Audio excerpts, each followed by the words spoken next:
Bonjour Régis, Bonjour Kodjovi. c'est un plaisir pour moi de te recevoir sur Bénin Télévision pour faire le point de l'actualité géopolitique concernant le continent africain. Que penses-tu des derniers développements de cette crise sur fond de racisme et de persécution des Noirs en Tunisie? Il faut rappeler le contexte.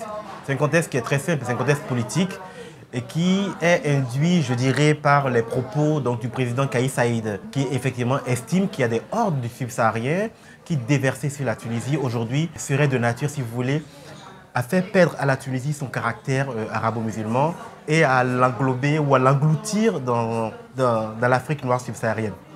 Et quand le président Kais Saïd tient ce genre de propos, des propos qui indexent ni plus ni moins la communauté subsaharienne, qui sont environ à peu près 23 000, qui sont des Maliens, des Sénégalais, des Guinéens. Si vous voulez, c'est mettre une cible sur ces gens qui par ailleurs sont travailleurs, sont étudiants, viennent en tourisme, viennent faire du business. Et depuis que ce propos a été répercuté dans la presse et qu'il a été alimenté à la fois dans les réseaux sociaux, mais je peux vous dire que le sort des subsahariens sur le continent, enfin sur cette partie du continent en Tunisie est très très inquiétant. Même si par ailleurs, il y a des propos parfois qui viennent apaiser. Et j'en connais aussi de Tunisiens qui viennent réaffirmer l'africanité de la Tunisie et qui sont totalement à contre-courant de ce que vient de déclarer le président Kais Saïd et qui ne sont absolument pas du tout, si vous voulez, dans cette logique de racisme, de haine, de xénophobie par rapport à cette communauté noire qui vit en Tunisie depuis plusieurs années. Bien sûr, il y a une question, il ne faut pas éluder le sujet. Il y a la question des migrations.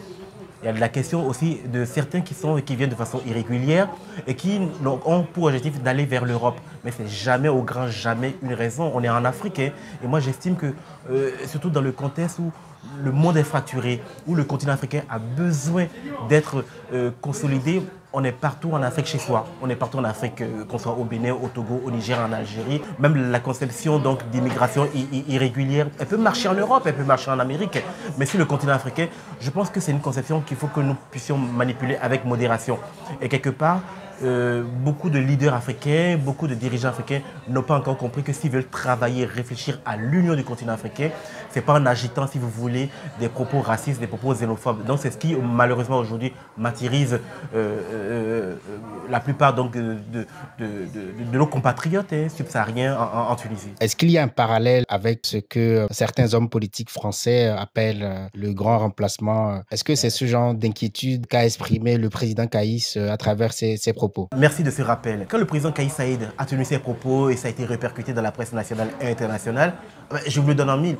Éric Zemmour s'en est emparé et a fait remarquer effectivement que le président Kais Saïd avait 1000 fois raison, que effectivement eux en France ils contestent le grand remplacement, cette idée fumeuse et toxique qui consisterait à faire croire aux Français qu'ils sont envahis par une horde de Noirs et d'Arabes et de musulmans et d'immigrés et que s'ils ne font pas gaffe dans les années à venir, ce pays serait totalement transformé en pays arabo-musulman et africain. Éric Zemmour il a employé des deux mains et quelque part cette idée de grand remplacement qui pour moi est une idée toxique et qui n'a de prise que sur des esprits faibles. Aujourd'hui, c'est cette idée que le président Kais Saïd est en train d'agiter. Et malheureusement, elle a des adeptes en Tunisie, elle a des adeptes en Afrique. Il faut dire les choses. Il y a des gens qui pensent effectivement que en Tunisie et au Maghreb, qu'il faut qu'ils fassent très très attention, sinon ils seraient envahis. Non, on ne peut pas envahir 50, qu'il soit 20 000, 30 000, ils ne peuvent pas envahir un pays, un grand pays comme la Tunisie. Il faut faire très attention et malheureusement aujourd'hui, il y a quand même des conséquences au quotidien sur beaucoup d'Africains qui aujourd'hui sont obligés de se cacher ou de se replier vers leur pays d'origine. Lorsqu'il s'agit de la persécution des citoyens de l'Afrique subsaharienne à travers le monde, nous constatons souvent une grande timidité en ce qui concerne la réaction des dirigeants africains. Quelle analyse fais-tu de ce comportement? Toutes les fois qu'il y a des drames qui touchent les Africains hors du continent africain, assez peu de fois, on a des leaders, des présidents qui prennent des positions via des communiqués de presse. Ce que j'aurais souhaité, et ce qui aurait été la norme, c'est que dès que ces propos ont été tenus avec les conséquences directes sur le sort et le destin des subsahariens, il aurait fallu, au-delà des communiqués de presse, parce que bien sûr, il y a eu le communiqué de presse de l'Union africaine, il y a eu quelques pays qui ont réagi, comme le Mali, la Côte d'Ivoire et la Guinée, qui ont rapatrié des centaines de leurs compatriotes. Mais ça ne résout pas la question. La question, en réalité, c'est de dire clairement et frontalement au président tunisien que son propos est totalement injuste et totalement inadapté à l'idée même de l'unité et de l'Union africaine. Il ne sert à rien, par exemple, que la diplomatie, je dirais malienne, ivoirienne, prennent ces dispositions, mais qu'à côté, qu'on continue quand même d'avoir des Camerounais qui continuent de subir du racisme, des Béninois, des Togolais. Une fois encore, je crois que parfois, il y a des solutions qui sont bien sûr à saluer, mais qui sont éparses.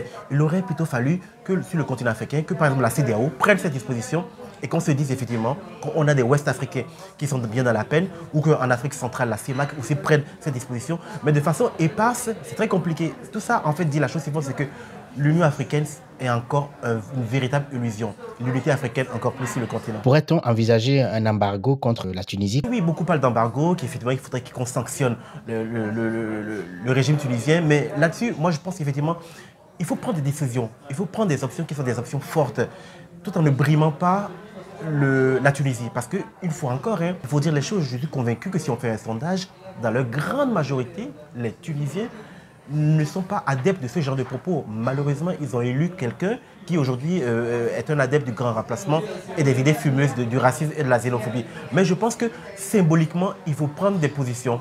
Et l'Union africaine, au-delà de ces communiqués de presse, qui pour moi est un communiqué de presse assez timoré, aurait pu justement prendre des vraies sanctions concernant ce régime.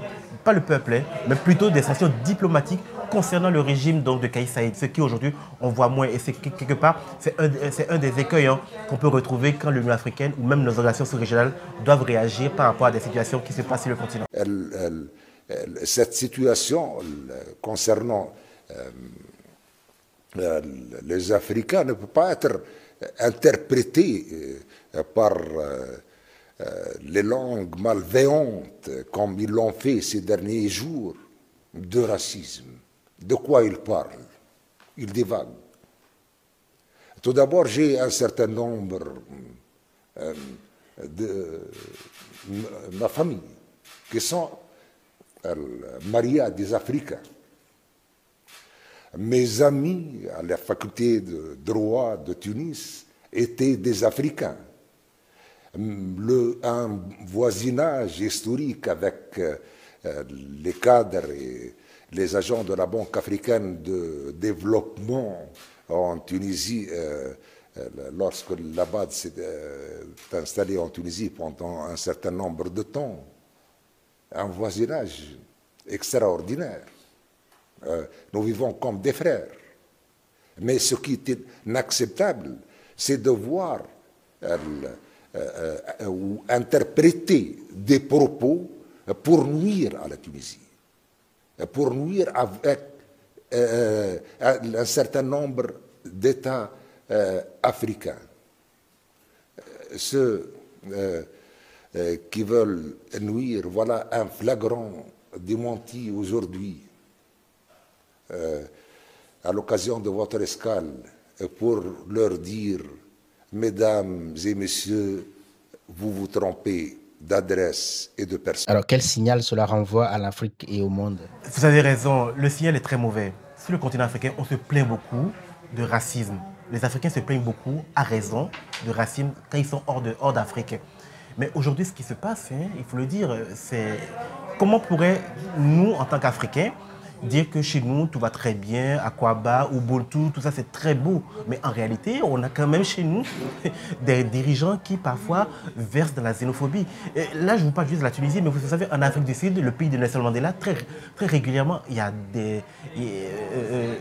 je dirais, il y a des mouvements de foule qui en veulent aux Nigérians, aux Zimbabwéens, aux Congolais, en Angola.